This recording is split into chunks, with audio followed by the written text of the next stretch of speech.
Welcome to Global Hub Updates. Please subscribe to my channel and press the bell icon for more updates. The South China Sea is a powder keg, a region where the world's great powers converge, their interests colliding in a maze of disputed waters and overlapping claims.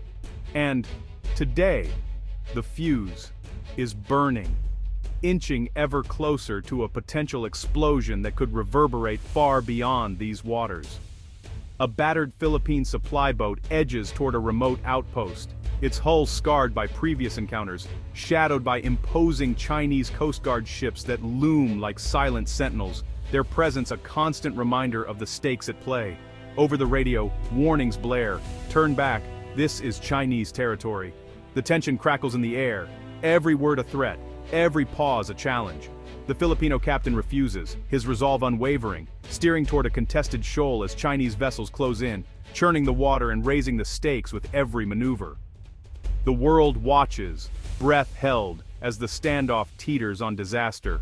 Newsrooms buzz, analysts debate, and ordinary people wonder if this is the spark that could ignite a wider conflict.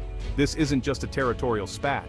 It's a symbol of a larger struggle for sovereignty, for the right to self-determination, and for the future of international law in a region where rules are constantly tested.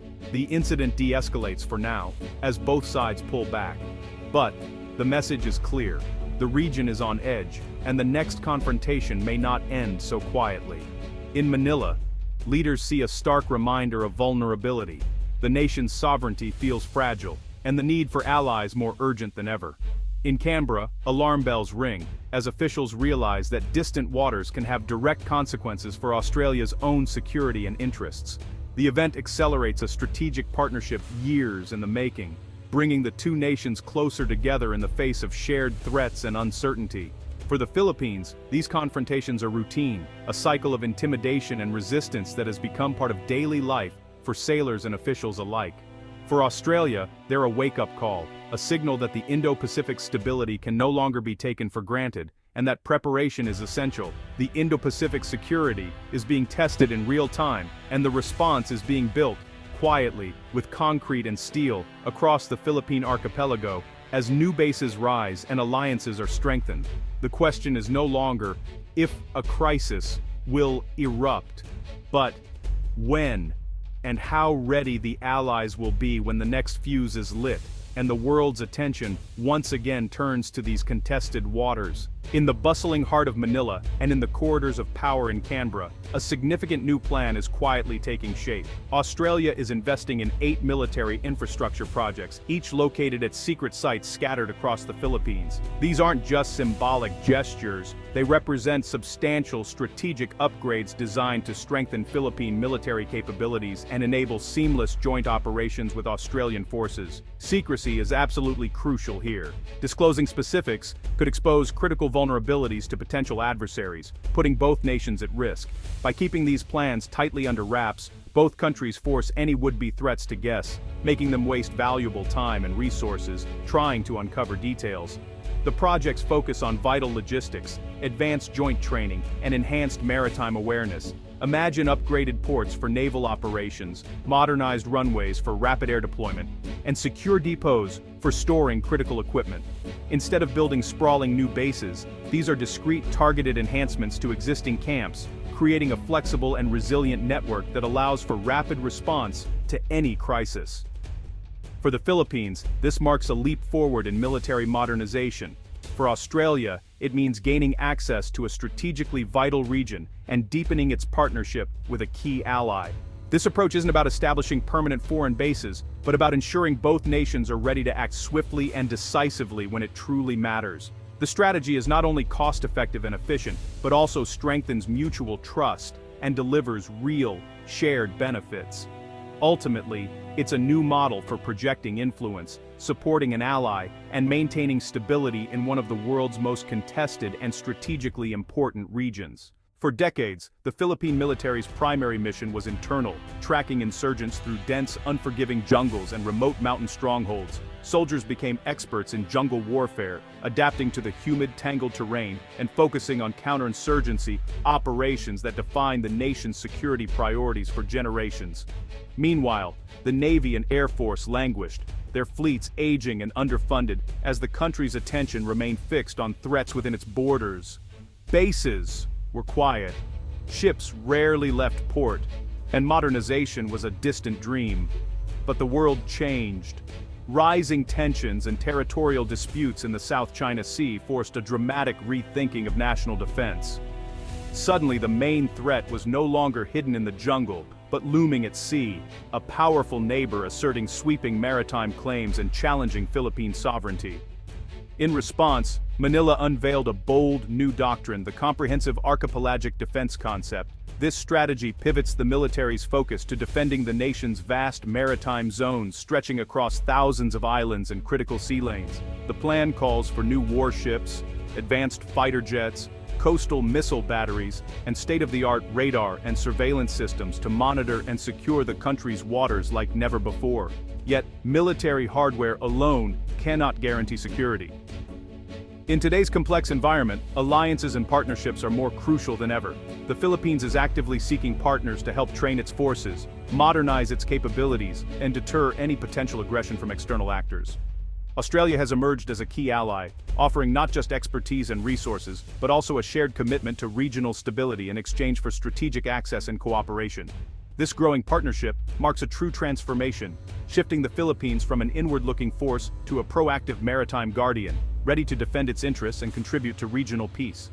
Today, the Philippines is no longer just fighting insurgents in the shadows. It's standing guard on the front lines of regional security, projecting strength and resolve across its maritime borders. This strategic shift is profound, redefining the country's role in the Indo-Pacific, and signaling a new era of engagement and responsibility. Together with its allies, the Philippines is helping to build a collective shield, one that stands firm against coercion and upholds the security of the entire region. U.S. military projects in the Philippines are well known, but Australia's approach is different. The U.S.-Philippines alliance, shaped by colonial history, sometimes stirs resentment and dependence. Australia's model is a partnership of equals, supporting, not dominating. Australian-funded projects are integrated into Philippine bases, not separate enclaves. This preserves Philippine sovereignty and avoids the political baggage of foreign bases. The infrastructure is for the Philippines, with Australia gaining access, not ownership. It's a subtle but crucial distinction, making the arrangement more acceptable to Filipinos. For Australia, it's a nimble, sustainable way to build influence without the costs of permanent bases. The places, not bases approach allows flexibility and avoids entanglement in domestic politics. It's modern defense diplomacy, collaborative, respectful, and resilient. The result: a stronger, more autonomous Philippines and a trusted Australian partner. This model builds trust, not dependency. It's a blueprint for alliances in a changing Indo-Pacific. Picture a humid Philippine morning.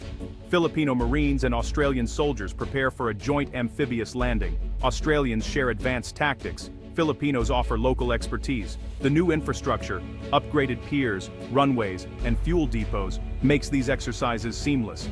Logistics, often overlooked, become the backbone of rapid, effective operations. In a joint operations center, analysts from both nations monitor real-time surveillance, building a shared maritime picture. When threats emerge, they coordinate swift, unified responses. This is interoperability in action: training, planning, and trust forged together. The concrete and steel are just the start. The real strength is in shared experience. These joint efforts turn allies into a cohesive team, ready for any crisis. Australia's strategic shift didn't happen overnight. It was triggered by repeated provocations. An Australian surveillance plane, intercepted by a Chinese jet, narrowly avoids disaster. Chinese warships have targeted Australian vessels with lasers, escalating tensions. These gray zone tactics, aggressive but just short of war, aim to intimidate and change the status quo. For Canberra, the threat became immediate and personal. Australia's prosperity depends on open sea lanes. Complacency is no longer an option. The conclusion: Australia must be proactive, standing with partners like the Philippines. The dragon's actions have awakened the kangaroo. Now, Australia is fully engaged in the region's defense. Australia's engagement in the Philippines is driven by self-interest, not charity. Its economy and security hinge on stable Southeast Asian sea lanes. Any conflict would be devastating. History looms large. World War II showed that distance offers no safety. A secure Southeast Asia is Australia's forward defense line. Preventing any single power from dominating the region is vital. By strengthening partners like the Philippines, Australia helps build a resilient, multipolar security architecture. Alliances multiply deterrence. An attack on one is a challenge to many. For Australia, investing in the Philippines is investing in its own future. It's a strategic move to ensure a free and stable Indo-Pacific.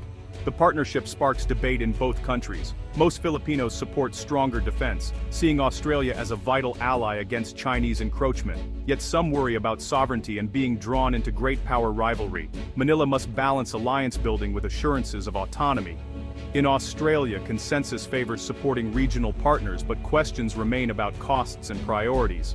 Critics debate whether overseas investment best serves national defense. Trust is essential. Both sides must believe in the partnership's sincerity. Joint exercises and transparency help build this trust. Sustaining public support is key to the alliance's long-term success. Australia's projects in the Philippines are part of a broader Indo-Pacific security web. Manila is forging ties not just with Australia, but with Japan, France, the UK, and others. This integrated deterrence strategy raises the cost of aggression. A potential adversary must now consider a united response from multiple nations. Australia's role as a southern anchor, with advanced capabilities, is vital. The infrastructure links allies, enabling rapid collective action in crisis. This is a long-term investment in regional stability and resilience. The Philippines is adapting to new threats. Australia is redefining its security perimeter. Together, they're building a shield of deterrence, not aggression. In a contested world, cooperation is the best defense.